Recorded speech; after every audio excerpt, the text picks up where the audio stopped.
po sa inyong lahat. Kain po tayo sa inyo ng buongon. Pumilo ang tawag ito sa amin. Tapos, kinuha lang yan dyan ni Papa. At, dito ako sa ilalim ng mga puno ng niyog ba. Malayo muna ako ng konti doon sa bahay namin.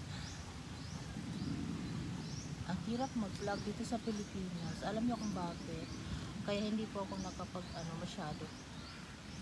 1 month akong hindi nag ng YouTube. Mahirap, maingay, tapos highway kami, maraming sasakyan, aso, may mga bata. Mas malaki itong isa, kaso sobra pa siyang green. At maraming naliligo ng dagat. Dati alam niyo ba, yung sa lugar namin, lang kaming magkapitbahay dito. 5, tapos naging siya, ito. Ngayon unti-unti na talagang parami ng parami. Simula ng pandemic pa, parang ang mga tao dito nagsitayuan ng bahay sa probinsya. Yung iba naman sa city umili ng lupa dito sa aming probinsya. Tahimik kasi manirahan dito sa probinsya. Subukan ko lang to. Ay, naman siya, pink marinig niyo ba ako? Nilayo ko po yung camera kasi para hindi niyo halata yung itsura ko na sobra ako stress. Masaya yung mga naliligo. Dati nung hindi pa ako nagpunta ng Japan, ang sarap mag-video dyan sa seaside namin, walang tao, laging ako lang, pamangkin ko. Ngayon iba na. Ang dami ng tao.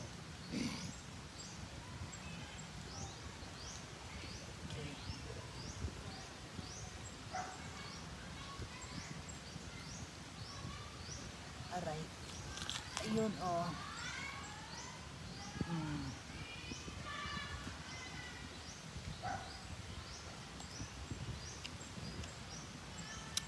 Medyo siya. Atsin konti.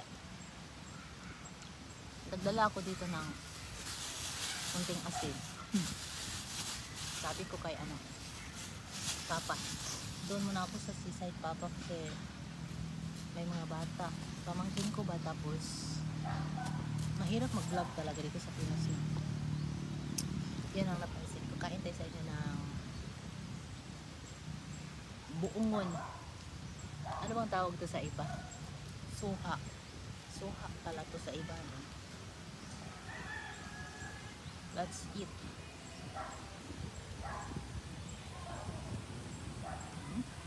Masarap.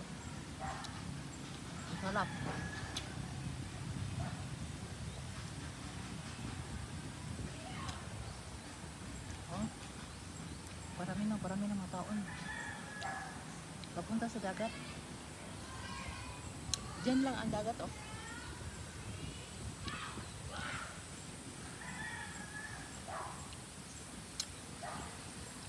iba na kasi mga tao ngayon, nag-explore na,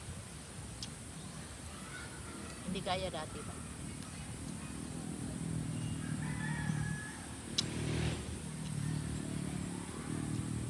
Bagay na bagay sa konting asin.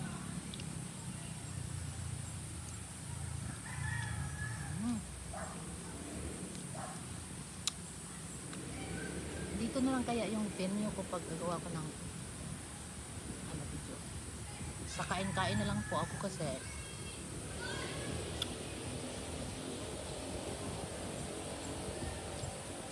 hindi mahirap mag-edit. Diretso na ba?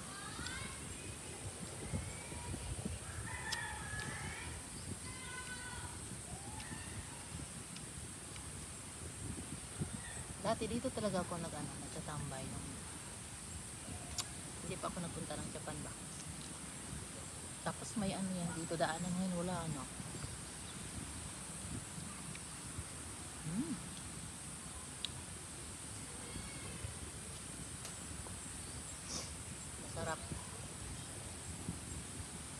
habang nandito ako sa Pinas, ang wino-workout ko yung page ko kasi monetize na rin ako doon, matagal na. Kaso, hindi. Dito sa YouTube talaga ako ganda eh. Nakaka-disappoint doon sa Facebook. Views lang malaki pero pagdating sa earnings, wala. Ay, may lamok pala dito.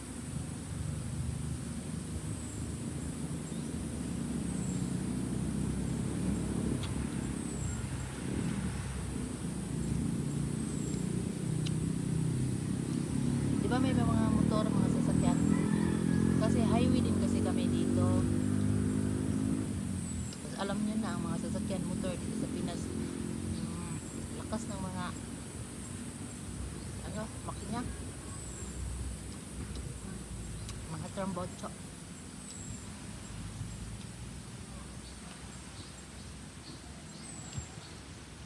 Masarap. Matamis na may kunting maasim lang. Kaya pala sabi ni Papa, masarap ito, kaya tikman mo.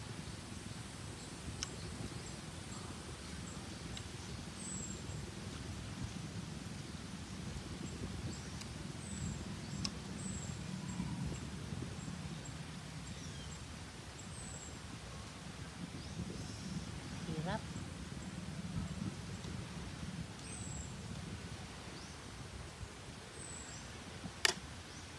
Sarap ng hangin dito.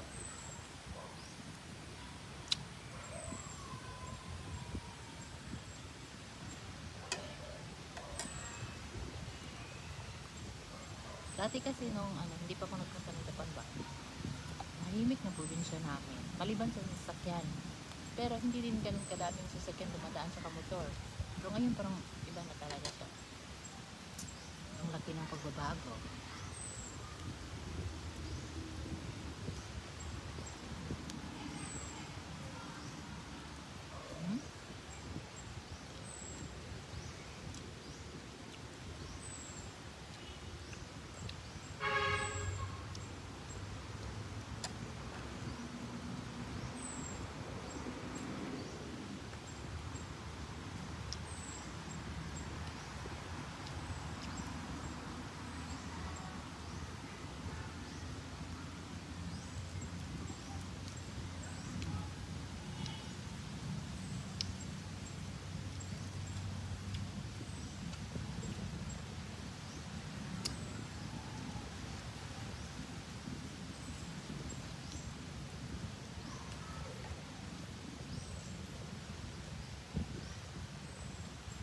Medyo mahangin-hangin ng konti ngayon.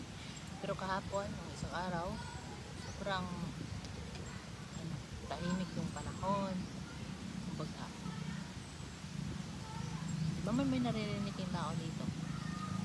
Parami ng mga kapitbahay namin dito. Baka next time ito, tayuan na rin ang mga bahay.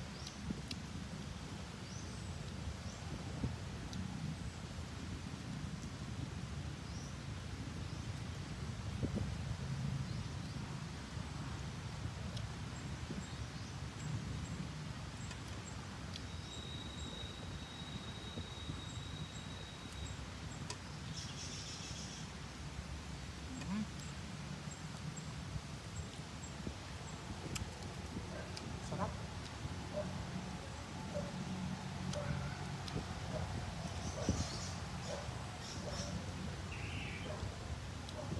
Fresh harvest po kasi ito eh. Fresh harvest.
Mahulugan ako ng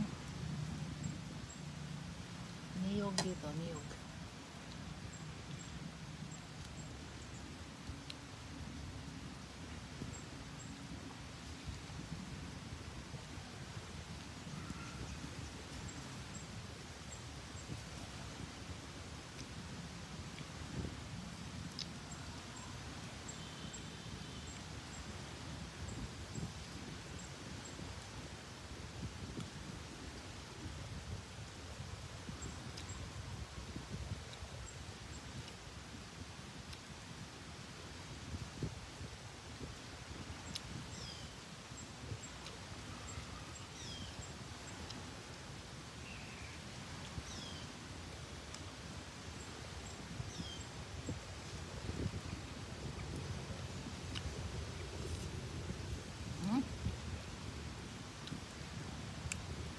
Masarap. So maraming salamat po sa inyong panonood at saka sa support pa. Uwi na po ko sa bahay dyan lang naman.